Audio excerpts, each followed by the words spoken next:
भारत सेवाश्रम संघ वो संस्था है जिसके कारण आज पश्चिम बंगाल भारत का हिस्सा है और भारत सेवाश्रम संघ, इस्कॉन, रामकृष्ण मिशन इस प्रकार की संस्थाओं को बदनाम कर वो मुस्लिम वोटर्स को खुश करना चाहती है।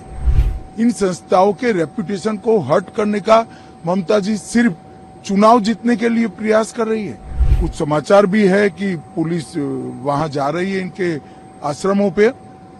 भारतीय जनता पार्टी ऐसी चीजों को कतई चलने नहीं देंगी। 118 मुस्लिम जातियों को बिना किसी प्रोसेस, पिछड़ेपन के सर्वे वगैरह के बगैर ममता बनर्जी ने ओबीसी का रिजर्वेशन दे दिया। ममता बनर्जी पिछड़े वर्ग के रिजर्वेशन के ऊपर अपने वोट बैंक के लिए डाका डालकर वो रिजर्वेशन मुस्लिम जातियों को देना चाहती है। ममता बनर्जी की इस टिप्पणी की मैं घोर निंदा करता हूं।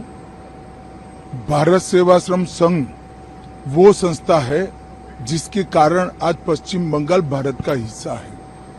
ममता बनर्जी को शायद मालूम नहीं है, भारत सेवाश्रम संघ के संस्थापक स्वामी प्रणवानंद न होते तो वेस्ट बंगाल आज भारत का हिस्सा नहीं होता, बांग्लादेश का हिस्सा होता।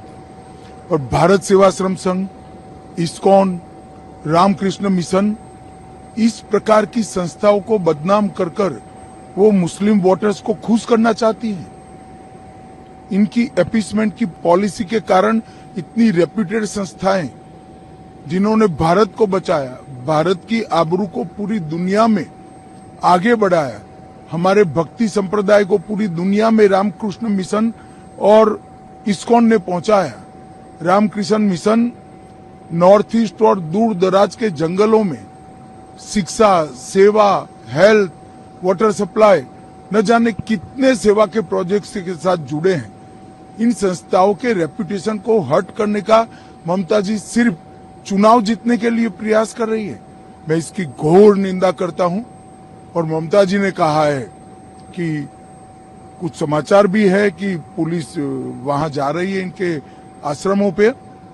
भारतीय जनता पार्टी ऐसी चीजों को कतई चलने नहीं देंगी। हम इसका विरोध करेंगे। और मैं बंगाल की जनता को भी अपील करना चाहता हूं और वोट बैंक की पॉलिसी के लिए ममता बनर्जी अगर इस प्रकार की रेप्यूटेड संस्थाओं के ऊपर आरोप लगाती है तो बंगाल की जनता ने भी इस पर गंभीरता से सोचना चाहिए। देखिए, ये मामला मूलतः वहां से हुआ है कि 118 मुस्लिम जातियों को बिना किसी प्रोसेस, पिछड़ेपन के सर्वे वगैरह के बगैर ममता बनर्जी ने ओबीसी का रिजर्वेशन दे दिया। कोई कोर्ट में गया, कोर्ट ने इसका संज्ञान लिया और 2010 से 24 के बीच में जितने सर्टिफिकेट इश्यू हुए हैं इसको अभी स्थगन आदेश देने का काम हाईकोर्ट ने किया है। ममता बनर्जी पिछड़े वर्ग के रिजर्वेशन के ऊपर अपने वोट बैंक के लिए डाका डालकर वो रिजर्वेशन मुस्लिम जातियों को देना चाहती है। मैं हाईकोर्ट के फैसले का स्वागत करता हूं। ममता जी ने कहा हम हाईकोर्ट के फैसले को नहीं मानते। मैं बंगाल की जनता को पूछना चाहता हूं, कोई ऐसी मुख्यमंत्री हो सकती है, संवैधानिक पद पर बैठी हुई कोई व्यक्ति ऐसी हो सकती है जो कहेगी कि हम कोर्ट के आदेश को नहीं मानते हैं? किस प्रकार की मानसिकता से बंगाल का लोकतंत्र गुजर रहा है?